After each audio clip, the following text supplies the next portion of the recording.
Hello বন্ধুরা, সবাই কেমন আছো? আশা করি ভালোই আছো। আমিও খুব ভালো আছি তোমাদের আশীর্বাদে। আমি একটা সুন্দর রেসিপি বানাবো নিত্য নতুন।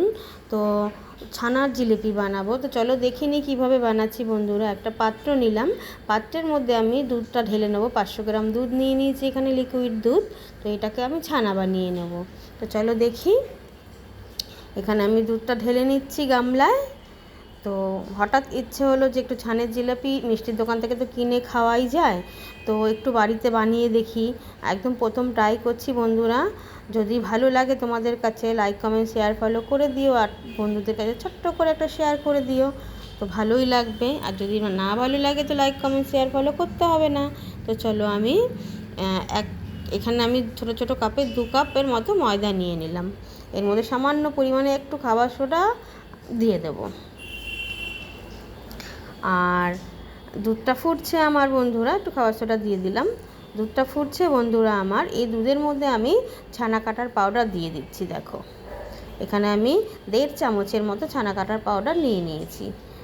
তো ছানাটা বানিয়ে নিচ্ছি। দেখো ছানাটা বানিয়ে নিচ্ছি, দেখো কিভাবে বানাচ্ছি আমি। ছানা কাটার পাউডার দিয়ে দিলাম। এবার একটু হালকা চামচ দিয়ে নাড়িয়ে নিচ্ছি। দেখো দুধটা কেটে কত সুন্দর ছানায় পরিণত হয়ে গেল। এবার এটাকে আমি ছেঁকে নেব। তো বন্ধুরা তাই ভাবলাম যে মিষ্টির দোকান থেকে তো কিনে খাওয়াই যায়, তো বাড়িতে একটু ট্রাই করে দেখি কেমন হয়। তো আশা করি আমার কাছে তো ভালোই লেগেছে। একটু ছোট ছোট হয়েছে সাইজে, যেহেতু আমার বান্ধবী এসেছিলো, আমার দিদির মেয়ে, আমার মেয়ের বান্ধবী বন্ধুরা এসেছিলো, তো সবাইকে দুটো করে দিতে হয়েছে, যার জন্য অল্প পরিমাণে করেছিলাম দেখে। তো একটু ছোট ছোট সাইজের আমি করেছি, কিন্তু খেতে খুব সুন্দর হয়েছে বন্ধুরা। তো ছানাটা আমি ছেঁকে নিলাম। ছেঁকে আমি ময়দার সাথে ভালো করে মেখে নেব, একদম ডলে ডলে মেখে নেব সুন্দর করে, একদম সফট নরম হবে। দেখো কত সুন্দরভাবে মেখে নিয়েছি আমি ময়দার সাথে ছানাটাকে। দেখো একদম সফট নরম নরম। এবার আমি লিচি পাকিয়ে নেব, ছোট ছোট করে লিচি পাকিয়ে নেব। চলো এইভাবে লিচিটা পাকিয়ে নিচ্ছি। একটু বড় সাইজের বানালে, একটু বড় বড় হলে দেখতেও ভালো লাগে, খেতেও বেশি মুখে লেগে থাকে, ভালো লাগে। কিন্তু আমারটা একটু ছোট ছোট হয়েছে, চলো কোনো ব্যাপার না, কিন্তু খেতে খুব সুস্বাদু হয়েছে। দেখো এইভাবে লম্বা লম্বা করে লিচি কেটে গোল গোল করে পাকিয়ে নিতে হবে। তো আমি একটা একটা করে এইভাবে পাকিয়ে নিচ্ছি। দেখো কত সুন্দরভাবে ছানার জিলিপিটা বানিয়ে নিচ্ছি।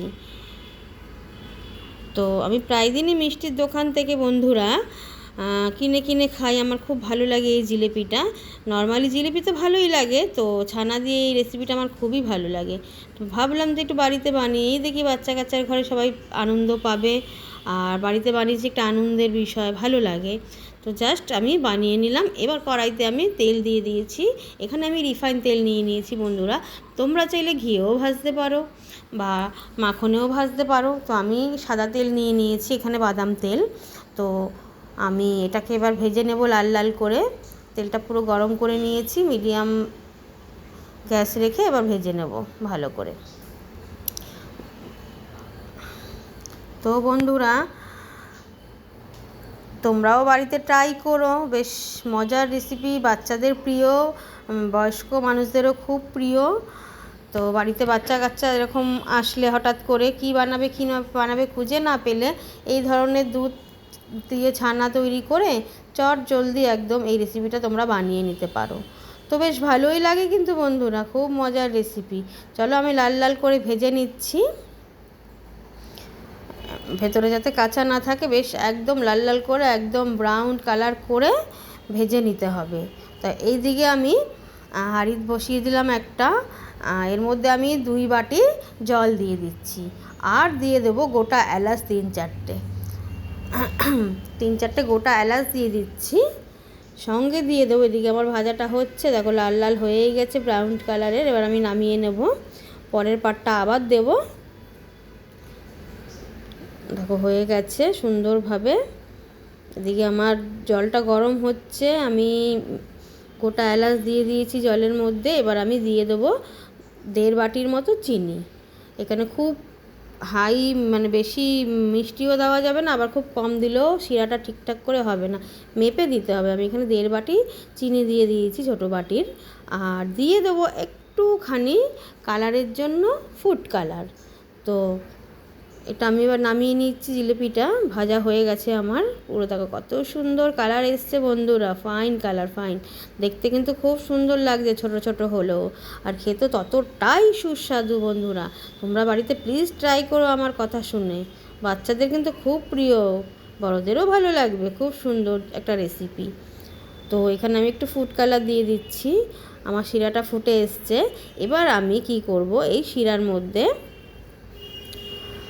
ভাজা জিলিপিগুলো আমি ছেড়ে দেব। তো নাড়িয়ে নিলাম একটু চামচ দিয়ে। আর গন্ধের জন্য তোমরা চাইলে একটু গোলাপ জলও দিতে পারো। আমি সামান্য পরিমাণে হাফ ঢাকনির মতো একটু গোলাপ জল দিয়ে দিয়েছি। বেশ সুন্দর একটা ফ্লেভার আসে, আর বেশ ভালোও লাগে, খেতেও বেশ খুব মজাদার হয়। বেশ দোকানের একদম মিষ্টির যে একটা ফ্লেভার আসে না, ওই রকমই একটা ফ্লেভার এসছে আমার এই রেসিপিতে। তো বন্ধুরা, আমার শিরাটা ফুটছে, আমি দিয়ে দিলাম গোলাপ জলটা। তো এবার এদিকে আমি ভাজা জিলিপিটা আমি ছেড়ে দেবো এক এক করে এর মধ্যে। দেখো ছেড়ে দিচ্ছি। ছাড়ার পরে মোটামুটি 15 মিনিট আমি ভালো করে ঢাকা দিয়ে ফুটিয়ে নেব। কেননা শিরাটা ফুটতে ফুটে একটু আঠালো ভাব হবে, প্লাস শিরাটা পুরোপুরি মিষ্টিটার মধ্যে, পুরোপুরি জিলিপিটার মধ্যে পুরোপুরি ঢুকে জিলিপিটা সফট হয়ে যাবে, নরম হয়ে যাবে, তবেই কিন্তু ভালো লাগবে খেতে। শক্ত শক্ত কোনো জিনিসই কিন্তু ভালো লাগে না। ছানার জিলিপি মানেই বন্ধুরা একদম নরম সফট, মুখে দিলে গলে যাবে, একটা সুন্দর স্মেল আসবে, ফ্লেভার আসবে, বেশ ভালো লাগে খেতে, তাই না? তো দেখো আমার হয়ে গেছে আমার মিষ্টি তৈরি পুরোপুরি। কত সুন্দর কালারফুল, কত সুন্দর সুস্বাদু, আর সেন্ট তোমাদেরকে কি বলবো বন্ধুরা। যাকে যাকে খাইয়েছি, কাকিমা, বৌদি ফাটাফাটি, মাসি ফাটাফাটি, যাকে যাকে দিয়েছি সবাই তাই বলছে ফাটাফাটি, দারুণ হয়েছে, খুব সুস্বাদু। তো আমি এবার নামিয়ে নেবো মিষ্টিটা। দেখো হয়ে গেছে আমার পুরোপুরি সফট নরম, দেখো কত সুন্দর তুলতুলে নরম হয়ে গেছে, একদম দারুণ রেসিপি বন্ধুরা। আর কি বলবো তোমাদের কাছে, আমার ভিডিও যদি তোমাদের কাছে ভালো লেগে থাকে তো বন্ধু বান্ধবের কাছে ছোট্ট করে একটা শেয়ার করে দাওই না, কি আছে, একটা তো হাত দিয়ে শেয়ারই করে দেবে। দেখো মিষ্টি আমার তৈরি। তো বন্ধুরা যদি ভালো লাগে তো আমার ইউটিউব চ্যানেলও একটা আছে, রিঙ্কু চক্রবর্তী, রিঙ্কুর ঘরোয়া রান্না বলে, তো ওখানে পারলে সাবস্ক্রাইব করে দিও। তো চলো আজকের জন্য টাটা, ধন্যবাদ।